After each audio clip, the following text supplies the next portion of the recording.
Le Japon est en train de se réarmer. Inquiétant, n'est-ce pas? En effet, depuis quelques mois, le pays entame le plus important programme d'armement depuis la Seconde Guerre mondiale. Mais pourquoi? En fait, cette partie de l'Asie est entrée dans un contexte géopolitique de plus en plus complexe, marqué par des rivalités croissantes, notamment avec la Chine. C'est pour cela qu'aujourd'hui, on te propose de comprendre les raisons derrière cette décision et ses conséquences. Remontons un peu plus tôt dans l'histoire. En 1945, à la fin de la Seconde Guerre mondiale, l'armée nippone est dissoute. Choqués par les atrocités de la guerre, notamment les désastres de bombes atomiques, les Japonais veulent tourner la page. Ils veulent être un exemple de pacifisme, alors le pays se désarme. En 1947, un article, le numéro 9, prend une place importante dans la constitution japonaise, intitulé « Renonciation à la guerre ». Il explique que l'État ne se reconnaît pas le droit de belligérance. Il n'y a donc pas d'armée. Cependant, en 1954, des forces d'autodéfense japonaises voient le jour, mais leur travail tourne autour d'opérations de secours et du maintien de la paix. Puis en 1992, des militaires en tant que casques bleus sont envoyés au Cambodge. Ceux-ci sont des forces de maintien de la paix des Nations Unies. Cela reste ainsi jusqu'en 2014 où le réarmement est devenu une réalité due aux tensions avec la Chine. En effet, le gouvernement de Shinzo Abe, qui était le premier ministre japonais, a décidé de faire abroger le fameux article 9. Cependant, la nation garde trois principes importants, à savoir ne pas développer, ne pas posséder et ne pas faire entrer sur le territoire d'armes nucléaires. Aujourd'hui, les forces maritimes d'autodéfense japonaises comptent 44 000 hommes. Elle est dotée de 4 destroyers porte-hélicoptères de la classe Euya, nommés JDS Yoga, JDS Ise, JDS Izumo et JDS Kaga. En tout, elle aurait 130 navires de guerre, mais également une vingtaine de sous-marins, 9 frégates ainsi que 7 destroyers, 3 de classe Asahi et 4 de type 119 DD. Ainsi, le Japon se positionne comme la 6e flotte mondiale derrière les États-Unis, la Russie, la France, le Royaume-Uni et la Chine. Les forces aériennes d'autodéfense japonaises, quant à elles, est dotée de 45 600 hommes et plus de 1590 avions, dont 300 avions de combat, notamment des F-15 et un F-35 acheté aux États-Unis. Du côté des forces terrestres, on comptait en 2016 157 000, dont 7 000 réservistes et 400 chars, notamment le char type 10 fabriqué par Mitsubishi Heavy Industries. En tout, les forces d'autodéfense auraient 247 000 soldats et 48 000 réservistes, ce qui fait que la nation nippone est 24e au rang mondial en taille, alors que le Japon limitait ses dépenses militaires au seuil symbolique de 1% de son PIB entre 1974 et 2020. La tension a encore augmenté avec le conflit en Ukraine. Depuis, le Japon a décidé de porter à 2% de son produit intérieur brut le budget de la défense d'ici 2027. Elle reste cependant une puissance militaire moyenne, même si elle est la 3e plus grande économie de la planète. Néanmoins, le pays se place 3e au rang des défenses militaires les plus élevées derrière les États-Unis et la Chine. Le Japon explique vouloir se mettre en garde contre les pressions de la Chine, mais qu'est-ce que cela veut dire? Depuis ces dernières années, la Chine est en train de moderniser son armée et de mettre de plus en plus de pression sur Taïwan. La situation entre la Chine et l'île est complexe.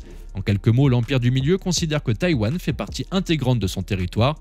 En fait, en 1949, lorsque les nationalistes chinois ont perdu la guerre civile, Taïwan est devenu un pays indépendant. La nation chinoise ne le tolère pas et cherche donc à réunifier le pays. Il faut savoir que Taïwan occupe une position stratégique dans la mer de Chine orientale. En effet, l'île protège plusieurs routes maritimes importantes du contrôle chinois, ce qui permet aux pays voisins d'apporter du pétrole et d'autres produits de base essentiels. Des pays comme le Japon en sont donc très dépendants.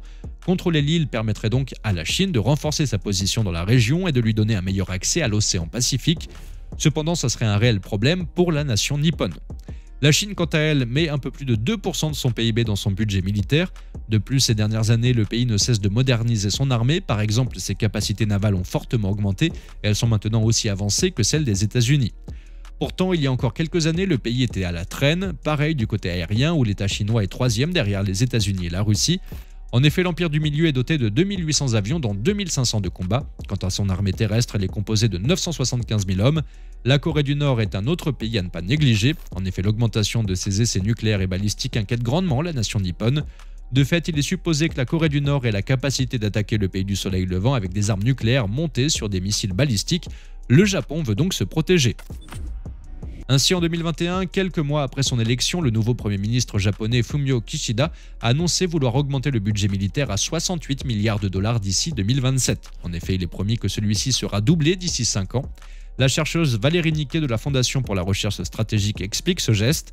Tokyo doit absolument donner des gages aux États-Unis pour assurer qu'il reste bien ancré dans la région. La symbolique d'un budget à 2% fait partie de ces gestes. C'est alors la plus forte hausse des dépenses militaires jamais organisée depuis 1945.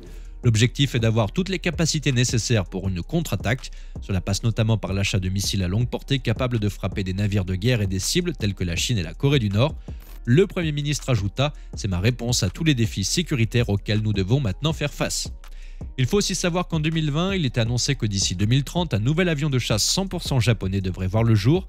En effet, alors que le pays est l'un des plus gros acheteurs d'aéronefs américains au monde, l'archipel souhaite gagner en indépendance dans le domaine de l'aviation militaire.